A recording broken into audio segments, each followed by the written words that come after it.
Vamos estudar a palavra do Senhor agora. Peço a todos que tenham uma reverência pela palavra do Senhor. João capítulo 3. Evangelho segundo São João, capítulo de número 3. E o Evangelho de João é tradicionalmente conhecido como o último dos 4 evangelhos a ser escrito. Há quem acredita até que chegou a ler os primeiros, que foram escritos. O primeiro evangelho que foi escrito foi o Evangelho de Marcos. Há gente que acredita que João chegou a ler esse evangelho. Enfim, mas não há nada comprovado, é só conjecturas. João capítulo 3, a palavra do Senhor diz o seguinte, peço a todos que com reverência acompanhem a leitura. Havia um fariseu chamado Nicodemos, uma autoridade entre os judeus. Ele veio a Jesus à noite e disse: Mestre, sabemos que ensina da parte de Deus, pois ninguém pode realizar os sinais milagrosos que estás fazendo se Deus não estiver com ele. Em resposta, Jesus declarou, Jesus já foi direto: digo-lhe a verdade, ninguém pode ver o reino de Deus se não nascer de novo. Perguntou Nicodemos: como alguém pode nascer de novo sendo velho? É claro que não pode entrar pela segunda vez no ventre da sua mãe e renascer. Respondeu Jesus: digo-lhe a verdade, em verdade vos digo, ninguém pode entrar no reino de Deus se não nascer da água e do Espírito. O que nasce da carne é carne, mas o que nasce do Espírito é Espírito. Não se surpreenda pelo fato de eu ter dito que é necessário que vocês nasçam de novo. O vento, verso 8, sopra aonde quer. Você o escuta, mas não pode dizer de onde vem nem para onde vai. Assim acontecem com todos os nascidos do Espírito. Perguntou Nicodemos: como pode ser isso? Verso 10, disse-lhe Jesus: você é mestre em Israel, não entende essas coisas? Asseguro-lhe que nós falamos do que conhecemos e testemunhamos do que vimos, mas mesmo assim vocês não aceitam o nosso testemunho. Eu lhes falei de coisas terrenas e vocês não creram. Como crerão se lhes falar das coisas celestiais? Ninguém jamais subiu ao céu, a não ser aquele que veio do céu, Jesus, o Filho do Homem. Da mesma forma como Moisés levantou a serpente do deserto, assim também é necessário que o Filho do Homem seja levantado, para que todo aquele que nele crer tenha vida eterna. E aí agora o verso mais famoso do Novo Testamento: porque Deus amou o mundo de tal maneira que deu seu Filho unigênito, para que todo aquele que nele crê não pereça, mas o que, irmãos? Mas tenha a vida eterna. Diga comigo: glória a Deus, glória a Deus, pela palavra de Deus. A Bíblia relata que o evangelista João, um dos discípulos que andava com Jesus, que acompanhava Jesus desde o início, o evangelista João, que era irmão de Tiago, o maior, ele foi um dos primeiros a andar com Jesus, até por orientação ou por direcionamento do primeiro discipulador dele, que era João Batista, João o Batista. Ele indica a João: olha, eis o Cordeiro de Deus que tira o pecado do mundo. A partir de hoje você não anda comigo mais não, porque eu sou fichinha perto dele. Eu não sou nem digno de desatar as sandálias de seus pés. Eu não sou digno de ser um escravo dele. Então a partir de hoje você vai segui-lo. Ele é o Cordeiro de Deus, segue a Jesus. E o evangelista João começa a segui-lo, um dos primeiros a fazer isso, e ele provavelmente, até porque só ele que menciona isso nos evangelhos, ele presenciou esse encontro de um homem chamado Nicodemos, na qual a Bíblia apresenta como um dos principais, ou uma autoridade do Sinédrio, um fariseu. O Sinédrio era o que governava a parte religiosa e a parte que os romanos permitiam que houvesse governo em Jerusalém. O Sinédrio era composto por 80 pessoas, um pouco mais de 80 pessoas, 80 homens com mais de 35 anos, todos casados, que deveriam debater assuntos. Era como um senado, é como uma câmara de vereadores. Eles discutiam os assuntos pertinentes que os romanos permitiam e os assuntos religiosos. A Bíblia deixa claro, o evangelista João deixa claro, principalmente em 3 partes da Bíblia, que esse homem tinha uma posição de autoridade. Era um cara que todo mundo ouvia.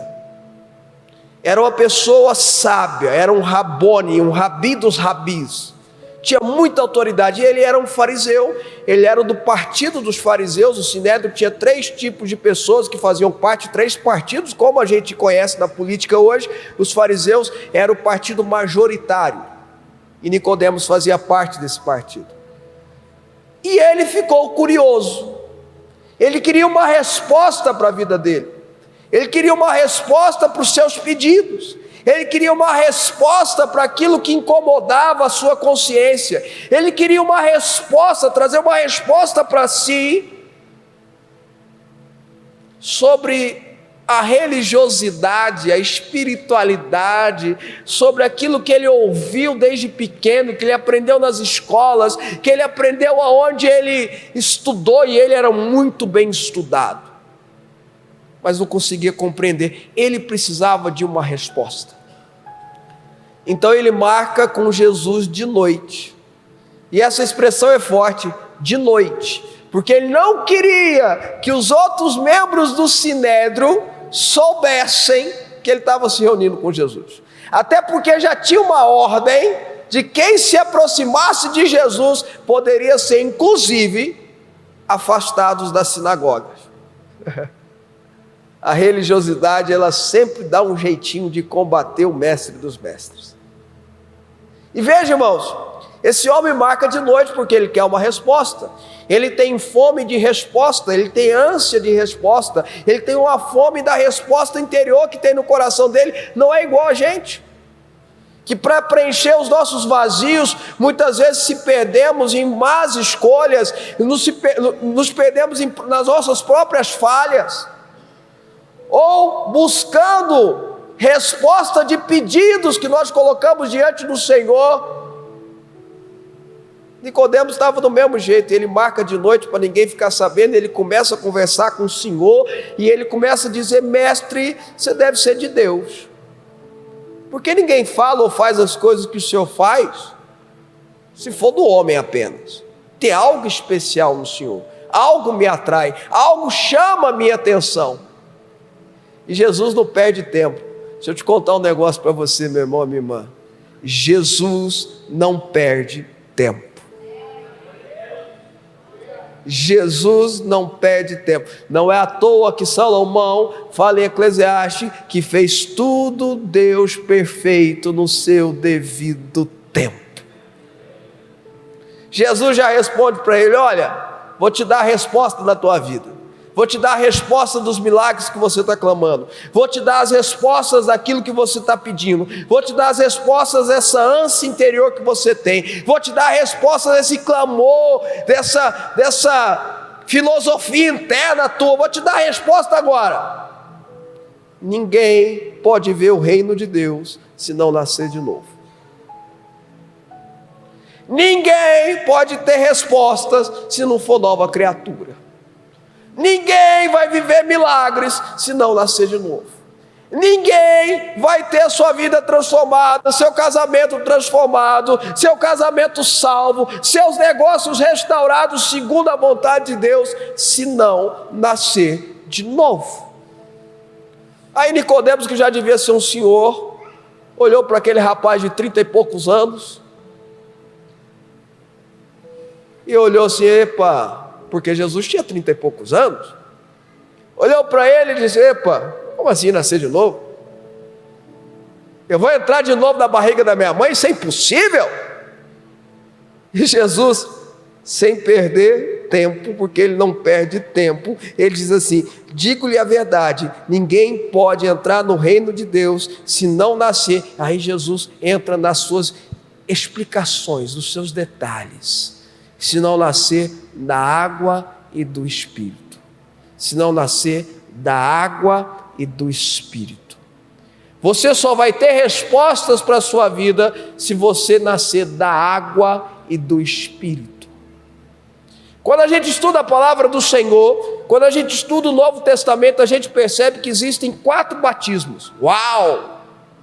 Agora tem gente que vai assustar. Tem 4 batismos, eu explico. Porque batismo quer dizer imersão. O crente precisa passar por 4 batismos. Bispo, é só um batismo. Calma que eu chego lá. O primeiro batismo é crer no Senhor Jesus, é o batismo em Cristo.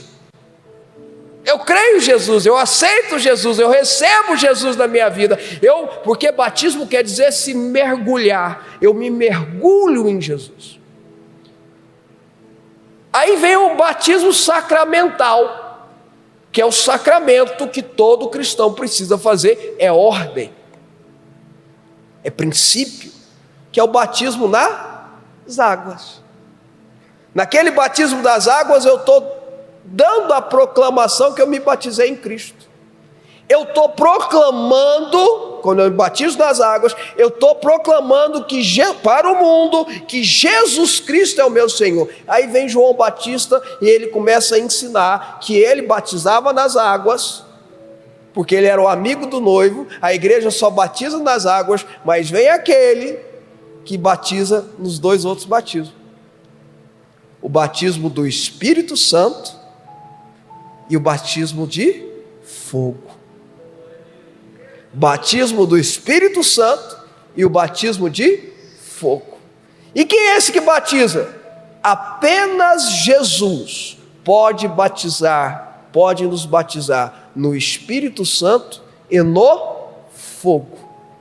Tem diferença? Tem, irmãos. Tem diferença. Tem diferença, porque batismo no fogo, às vezes a gente interpreta de forma errada. Batismo no fogo quer dizer purificação.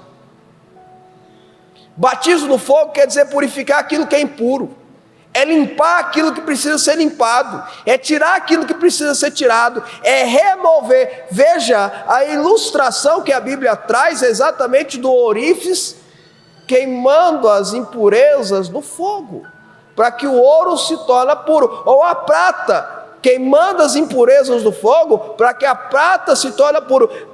O batismo do fogo é a purificação. O batismo do Espírito Santo é o Senhor assumindo o controle de nossas vidas. Por isso que eu falo que o batismo das águas, preste atenção, é a proclamação pública que eu faço que Jesus Cristo é o meu Senhor. O batismo do Espírito Santo é o céu proclamando publicamente que Jesus é o meu Senhor. Vou repetir. Qual é a diferença do batismo da água e o batismo do Espírito Santo? Uma diferença básica: o batismo das águas sou eu junto com a igreja, porque é a igreja que batiza nas águas, a Bíblia é muito clara sobre isso. O batismo das águas é eu proclamando ao mundo. É por isso que é necessário, se você não se batizou nas águas ainda, você precisa se batizar nas águas, você precisa dar o seu nome. É simples, mas é uma proclamação pública que precisa ser feita, é uma proclamação pública que vale no natural e no espiritual.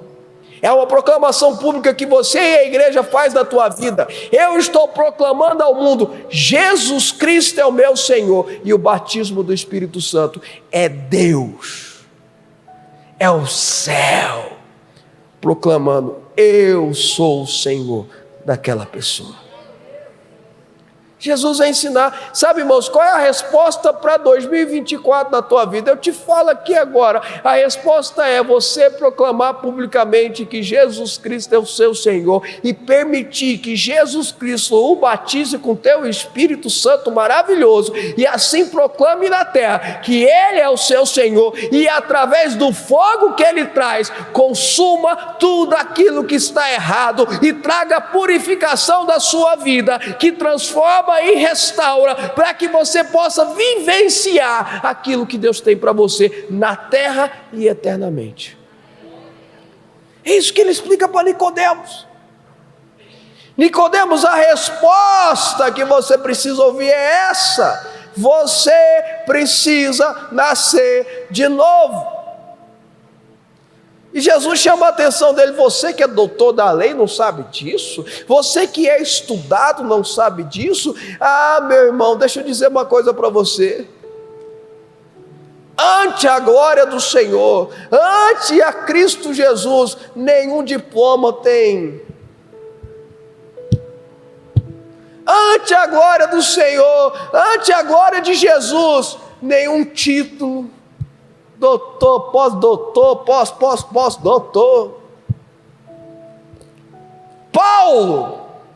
Paulo era um homem, se fosse hoje, ele era doutorado. Diferente dos discípulos de Jesus, que eram estudados dentro das escolas judaicas que tinham naquela época, aprendiam só a ler e escrever dentro do hebraico.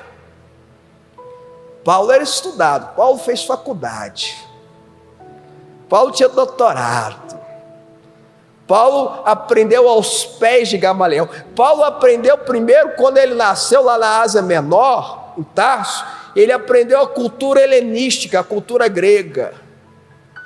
Depois ele vai enviado pelos pais dele com 12 para 13 anos para aprender aos pés de Gamaliel, o maior professor que tinha naquela época.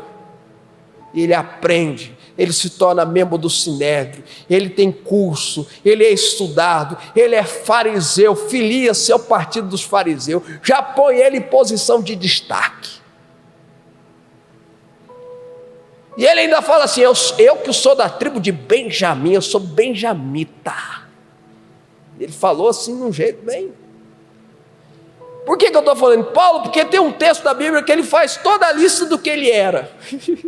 Zeloso pela palavra de Deus. Considerei tudo isso esterco. Todos os meus diplomas, todos os meus estudos, quando diante de Deus e da glória, não é para jogar diploma fora não, gente, pelo amor de Deus, não é isso que eu estou dizendo. Porque diante do homem o diploma vale, porque diante do homem o título é importante, porque enquanto nós vivemos aqui é importante ter título, é importante ter diploma, é importante ter posição, é importante ter estudo, mas diante da glória de Deus, o que vale é o batismo da água e o batismo do Espírito. Diante da glória do Senhor, o que vale é o batismo da água, o batismo do Espírito. Ah, Nicodemos, não adianta nada esses estudos todos seus, se você não nascer de novo. A resposta sua para 2024: bispo, mas eu vim aqui porque eu estou fazendo a campanha, bispo, eu estou desesperado, bispo, a minha família está desse jeito, bispo, o meu dinheiro, bispo, eu estou perdendo tudo. A resposta é Jesus. Bispo, mas a situação está assim assado, o negócio está feio, bispo. A resposta é Jesus. Bispo, mas a doença, a enfermidade, eu estou louco. A resposta é Jesus. Bispo, mas eu estou deprimido, eu estou oprimido, eu estou com síndrome de pânico, eu estou com não sei o que. A resposta é Jesus. Quem quer entrar no reino de Deus precisa nascer de novo. Quem quer viver aquilo que Deus tem para ele precisa nascer da água e do Espírito. E qual é a certeza? Qual é a certeza? Eu vou terminar com isso. Qual é a certeza? Qual é o selo? Qual é o penhor? A Bíblia fala que é o Espírito Santo, porque ele confirma o que Jesus fala em João 3,16.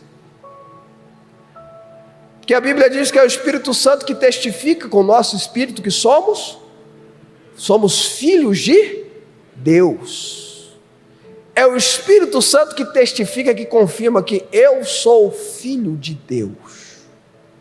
Então veja, João 3,16 diz que porque Deus amou o mundo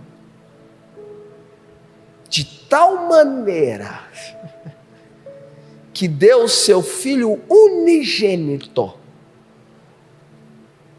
para que todo aquele que nele creia não pereça, mas tenha a vida eterna. Preste atenção, irmãos. A confirmação é essa.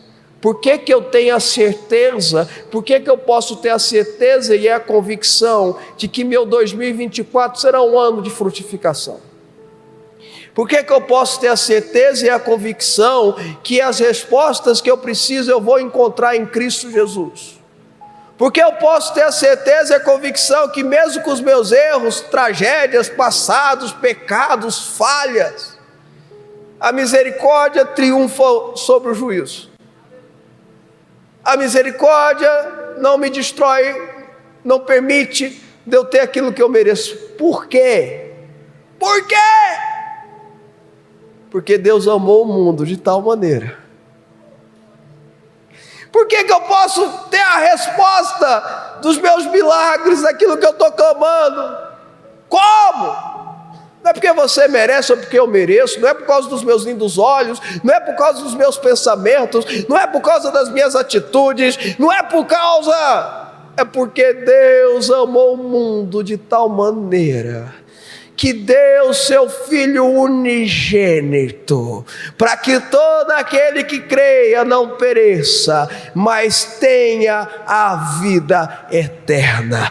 Não é, eu amo dizer isso e vou falar quantas vezes eu puder falar até o dia que eu morrer. Não é pelo que você fez ou deixou de fazer, não é pelo que você pensa ou deixou de pensar, não é pelo que você fala ou deixou de falar, não é por merecimento, porque se fosse merecimento todos nós estávamos enrolados. É porque Deus amou o mundo de tal maneira que deu o seu Filho unigênito para que todo aquele que crê e não pereça. Não é pelo que você fez, é porque Ele fez. Não é por quem você é por quem Ele é.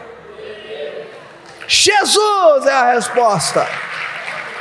Jesus é a resposta. Jesus é a resposta dos seus problemas. Jesus é a resposta para o seu casamento. Jesus é a resposta para a sua família. Jesus é a resposta para a sua saúde. Jesus é a resposta para todas as circunstâncias da vida. Jesus, Jesus, Jesus. É por isso que eu tenho falado que uma frase poderosa que todos nós precisamos falar todo dia, eu vou terminar com isso, é: eu creio em Jesus. Olha, meu irmão, se você aprender a falar isso no seu carro, no seu trabalho, entrando lá no seu trabalho, colocando o pé lá no lugar onde você trabalha, aguentando mala do teu chefe, chega lá dizendo: eu creio em Jesus. Chega em casa hoje: eu creio em Jesus. Bispo, mas o maridão você vai ver, o pau vai comer lá. Eu creio em Jesus. Eu creio. O pau vai comer é de discussão, tá, gente? De outro jeito é para chamar a polícia. Quero deixar isso bem claro. Violência é caso de polícia. Vou falar, palavra de Deus, nome de Deus, do pastor, que não tem conversa não. Violência é caso de polícia. E eu provo na Bíblia. E onde a Bíblia fala que Deus odeia o divórcio, está dizendo no mesmo texto, no mesmo verso, que Ele odeia a violência também. Está no mesmo texto. Então é um texto para casamento. Quero deixar isso bem registrado. Mas voltando, a resposta para todas as circunstâncias. Bispo, até para quem vai para a cadeia, sim, vai para a cadeia, e Jesus responde ele lá na cadeia. Olha que benção. A resposta para todos os seus problemas é: eu creio em Jesus. Começa o dia amanhã declarando isso. Vai dormir hoje declarando isso. Entra no seu carro hoje e declara: eu creio em Jesus. Eu creio em Ti, Jesus. Eu creio em Ti, Jesus. A resposta para todos os problemas é Jesus. O amor tem um nome. A graça tem um nome, a vida tem um nome, a alegria tem um nome, a paz tem um nome. O nome da paz, da alegria, da vida, do amor, da graça, do favor é Jesus. Amém?